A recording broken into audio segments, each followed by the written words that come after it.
when we look at the very first place that virgin is used, it's used in chapter 24, verse 43 of Genesis, right?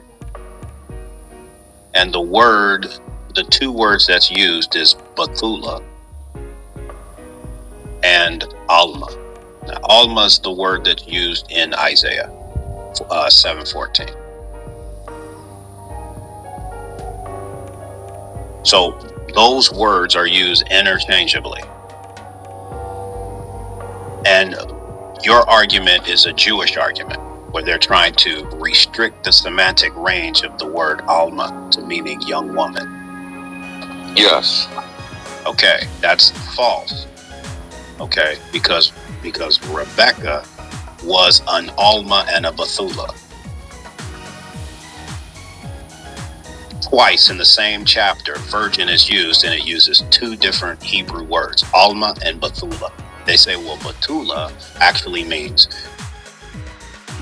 a woman who never had sex before, but that's not really true, because we see in chapter 2 of Joel, the word Bethulah is mentioned of women who are not virgins. So what Jewish theology does, it restricts the semantic range to make it seem like it can only mean one thing.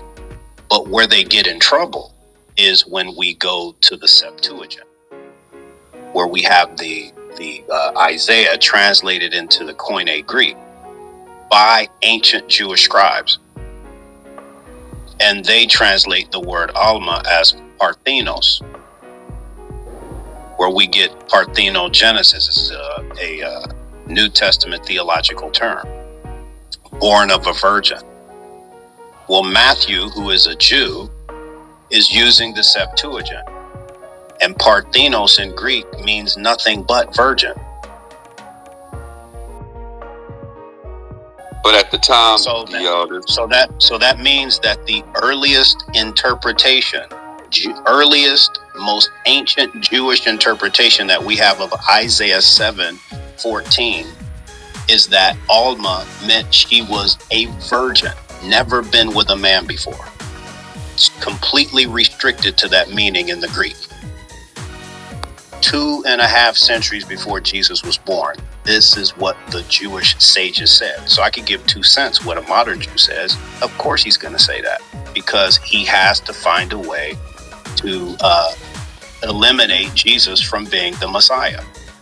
But as I've already told you before, I already know that this child is going to be a sign. He's going to be miraculously born, because Genesis 3:15 says the seed of the woman. Women don't have seed. They have eggs. Men have seed.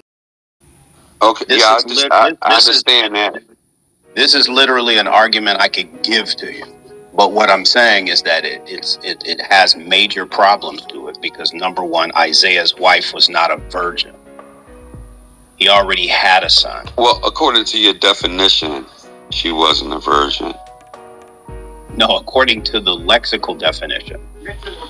Well, you're using the Septuagint, the Greek, to translate Hebrew, the Old Testament. Hang on. I'm going to use holiday. Do you know the holiday lexicon?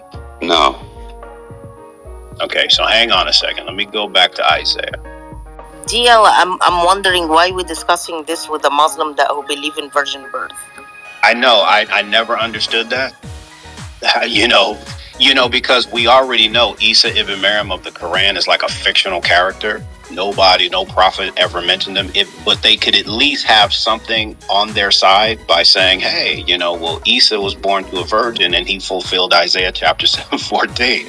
But I think what it is that they have so much invested in trying to disprove that Jesus of the New Testament fulfilled these messianic prophecies that, to turn or to renege on it now would be to lose on that investment. I'm using Holiday's Hebrew and Aramaic lexicon, right? 2 meanings that the word Alma has. It's Ha'alma, right? Hine Ha'alma. Hara, okay? This is the Hebrew. The virgin shall conceive, right? It means young woman or a virgin. That's the semantic range. What Jews are trying to tell you is that Alma only means young woman. No, the semantic range is either a young woman or a virgin. Now, what gets them in trouble is when we go to the term Bethula.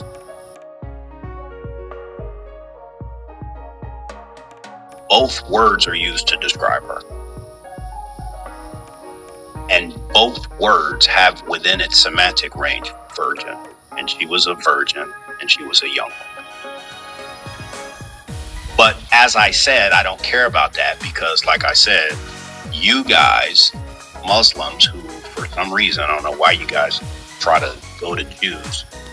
It's fascinating that Jews, based off of their interpretation of Old Testament messianic prophecies, ended up rejecting their Messiah.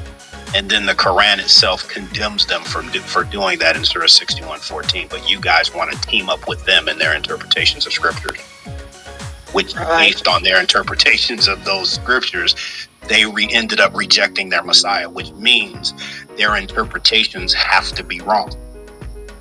And I have the Quran on my side to back me up on that. But the killer is that you can't say that this is a Christian interpretation because Matthew believed the same thing about the word Alma that the ancient sages believed, who translated the Isaianic passage as Parthenos. He uses the same word in Matthew. So this isn't a Christian interpretation. This is a ancient Jewish interpretation, the earliest interpretation, as a matter of fact. Jews reject Jesus as the Messiah, and they do so based off of their interpretations of these scriptures, which you guys espouse. You know, it's like, well, the Jews don't. You use them as like a standard for correct interpretation of these passages. Whereas our incorrect interpretation of these passages has caused us to believe that Jesus is the Messiah. Their interpretation of these verses has caused them to reject him as the Messiah.